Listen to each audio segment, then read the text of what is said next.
வணக்கம், நான் உங்கள் ஆர்ஆர் கேபிட்டல் சதீஷ். 13/3/2024 இன்னைக்கு ஃபங்க்ஷன் இருந்த வாலட்டைலும் டவுனையும் பார்க்கும்போது ரீசெண்டாக கடந்த 6 மாசங்கள்ல இல்லாத அளவுக்கு ஃபால்னு தான் சொல்ல முடியும். ஏன்னா நிப்டியோட ஹையையும் லோயையும் கம்பேர் பண்ணும்போது 540 புள்ளிகளுக்கு மேலே இருந்துச்சு. 338 புள்ளிகள் நிப்டி டவுன்ல க்ளோஸ் ஆயிருக்குது. இருந்தாலும் ஓவரால் ஹையும் லோயும் கம்பேர் பண்ணும்போது 541 புள்ளிகள் இருந்துச்சு. இது முக்கியமான விஷயம். 906 புள்ளிகளுக்கு மேல சென்செக்ஸ் ஃபால் ஆனதை நம்ம பார்த்தோம் இல்லையா. Small cap, mid cap, large cap, metal, oil and gas, banking sector, IT அப்படின்னு சொல்லிட்டு எந்த செக்டாரும் இல்லாம என்டையர் செக்டாருமே ரெட்ல தான் க்ளோஸ் ஆனதை நம்ம பார்க்க முடிஞ்சிச்சு. நிப்டி சென்செக்ஸ் 1.5% மேல வீழ்ச்சியில இருந்தாலும் அனதர் செக்டார்ஸ் எல்லாமே 5% மேல ஃபால் ஆனதை நம்ம பார்க்க முடிஞ்சிச்சு. ஸ்மால் கேப்போட டவுன் நேற்றை தொடர்ந்து இன்னைக்கும் கண்டினியூ ஆயிருக்கு. அதையும் நம்ம நோட் பண்ண வேண்டியிருக்கு.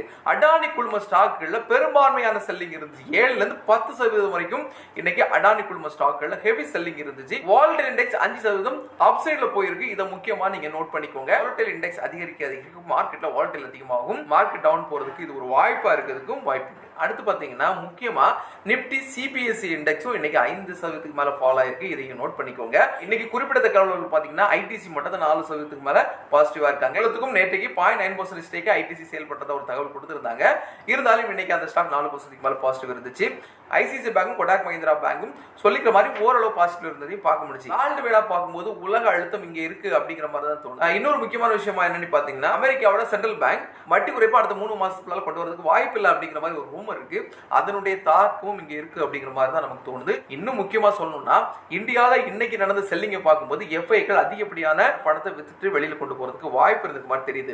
எஃப்ஐக்களுடைய டேட்டா இன்னும் வெளிவராட்டியும் கூட இன்னைக்கு அதிகமான செல்லிங் இருந்திருக்க வாய்ப்பு இருக்கிற மாதிரி தோணுது. இரண்டாவது, எலெக்ஷன் கேண்டிடேட்ஸ் முக்கியமான பெரிய கட்சிகள் எல்லாமே வெளியிட்டு இருக்காங்க. முதல் கட்ட வேட்பாளர்கள், இரண்டாவது கட்ட வேட்பாளர்கள் வெளியிட்டு இருக்காங்கல்ல. இது எதை இண்டிகேட் பண்ணுதுன்னா வெகு சீக்கிரத்துல எலெக்ஷன் தேதி அறிவிக்க போறாங்கிறத இண்டிகேட் பண்ணுது. இதையும் முக்கியமா ஞாபகத்தில் வச்சுக்கோங்க.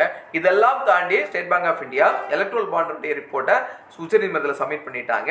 அதனுடைய தாக்கமும் இந்திய பங்குச்சந்தை சரிவுக்கு ஒரு காரணமா இருக்கும் நான் நினைக்கிறேன். ப்ராஃபிட்ல இருக்கக்கூடிய ஸ்டாக் மார்க்கெட் இன்வெஸ்டர்ஸ் அவங்களுடைய லாபத்தில் ஒரு பகுதி அவங்களுக்கு தேவையான லிக்விடிட்டியா பண்றது நல்லது. அதுவும் அவங்களுக்கு விருப்பம் இருந்தா. ஏன்னா இது முழுக்க முழுக்க ரெக்கமெண்டேஷன் கிடையாதுங்கிறத நாம எப்பவுமே பதிவு பண்ணிட்டு இருக்கோம். ஒரு எஜுகேஷனல் பர்பஸ்க்காக, ஒரு அவேர்னஸ்க்காக மட்டும்தான் இந்த செய்தியை நமக்கு உங்களுக்கு சொல்றோம்.